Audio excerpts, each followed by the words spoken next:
Petit point méthode permettant la mesure de la longueur d'onde.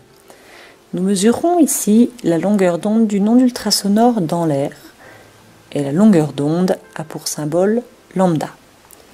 Nous aurons donc besoin d'un émetteur d'ultrasons en mode continu. Cela signifie que les deux petits boutons que vous avez sur l'émetteur d'ultrasons devront être mis de façon à obtenir un signal sinusoïdal et non plus des salves comme au TP précédent. Cet émetteur d'ultrasons devra être relié à un générateur 12 volts continu. Attention à la polarité. En face de l'émetteur seront positionnés deux récepteurs d'ultrasons que nous appellerons récepteur numéro 1, récepteur numéro 2. Ces derniers devront être reliés à un oscilloscope que vous aurez au préalable réglé comme nous l'avons expliqué au dernier TP. Sur l'écran de l'oscilloscope, nous obtiendrons donc deux signaux sinusoïdaux. Un signal qui sera celui du récepteur 1, un signal qui sera celui du récepteur numéro 2. Et nous observerons durant ce TP la position de deux points imaginaires A et B sur chacun des deux signaux.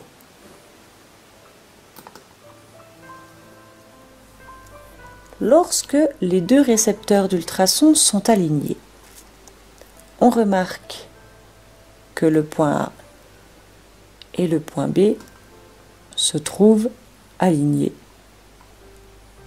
Et on remarque qu'un maximum sur le signal du récepteur numéro 1 est en correspondance avec un maximum sur le signal du récepteur numéro 2. Nous dirons que les signaux sont en phase. Si l'on recule le récepteur numéro 2,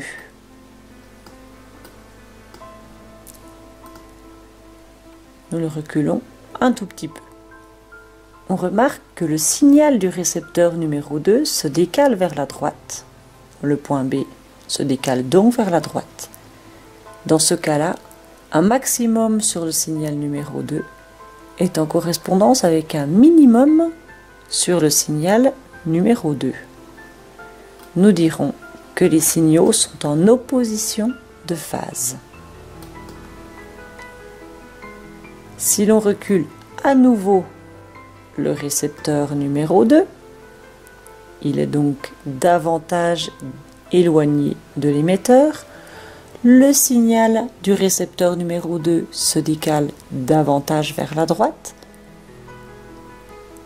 Le point A est en correspondance avec le point B et nous avons un maximum qui est en correspondance avec un maximum sur l'autre signal.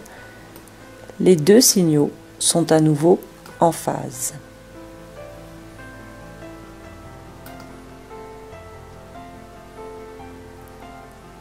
Petit point définition. La longueur d'onde lambda correspond à la distance parcourue par l'onde durant une période temporelle grand T. Donc d'après ce que nous venons de mesurer durant le TP, nous allons pouvoir déterminer la longueur d'onde lambda.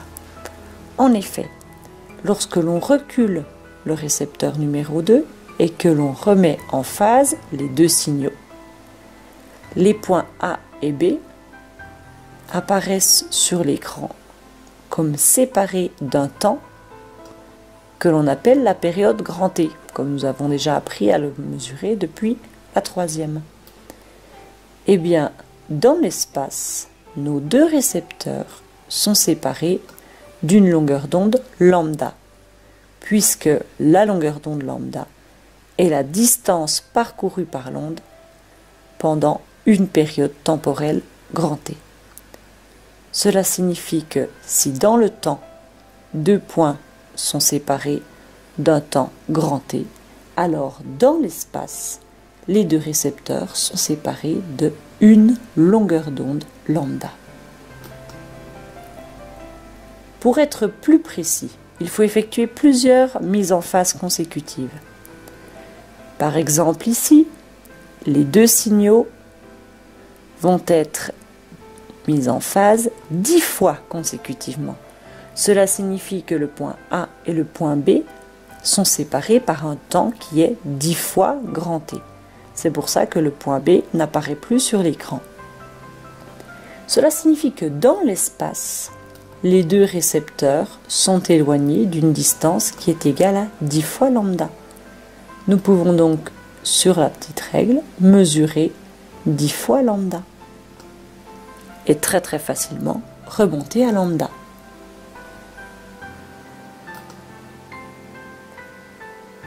Pour trouver une valeur moyenne de lambda, il faut effectuer 5 ou 6 mesures. Nous pourrons donc, par exemple, faire 15 mises en phase consécutives. Cela signifie que les points A et B sur l'oscilloscope sont séparés par un temps qui est 15 fois grand T. C'est pour ça que le point B n'apparaît plus sur l'écran. Et donc, sur le montage, cela signifie que les récepteurs numéro 1 et numéro 2 ont été éloignés d'une distance qui est égale à 15 lambda.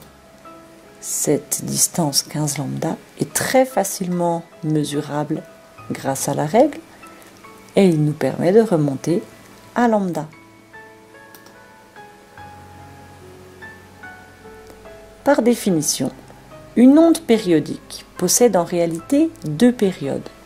Une période temporelle grand T qui se mesure avec un oscilloscope ou un chronomètre. Nous, dans notre cas, c'est un oscilloscope.